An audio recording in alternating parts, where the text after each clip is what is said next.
ai qua hiện rồi xong rồi để tụi tên thì học trang cờ dạy tờ mấy thằng gì á thì phải tên xoay nó khơi cũng làm bộ in USA nó mà in nâng đi thuê chú in adaman chalo cái này người chỉ cái trái này mà mizo trong hi lâu vong dễ là mizo Nizia hi achen chú trong đê ni kan nam zia ra ni kan tu a kan siam chu kan nei ni bi thia ne ni pe ni a lu ni tu ka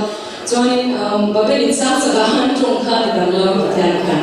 join Spanish English mo ka pe la wa zo trong ka mi pe a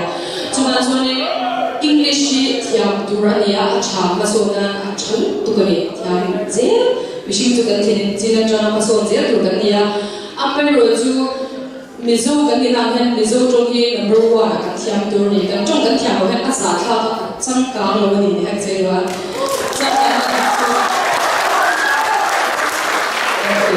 chang ka ni chu kan trong kan thiam ni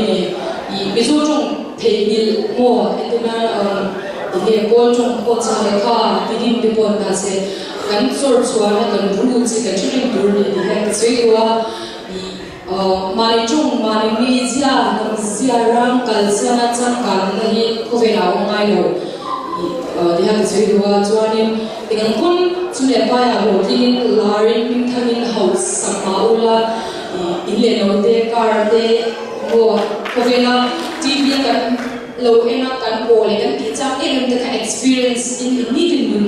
in kal ba me be thi kha ni ma se la pathian hi kan ka san de lewa kan jin hi chu ka ro to ka thona chona kalung chia a ima ti ka se kan ni chi ka ke hun ka ka de mena doin ke na pathian ni choi la chi te ka ngai to kalung hi chia a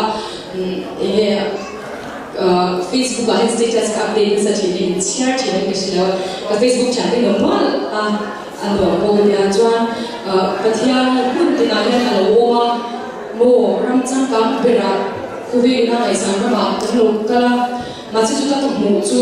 in chang kam le le ne ro kui ti ai pe li so pe to mu ya chaw ni apne ko pathian dia zora ma then ke kam hardan te kan shama I kan ta ve te thir lawa mar chu kan nom na hen kan ni hon phu chan than ni khoi tua kan he na ong du ni di ha ka se tua tui chi kha ka in chui ba pala thi mai thei machine kan ni chuan chuan ni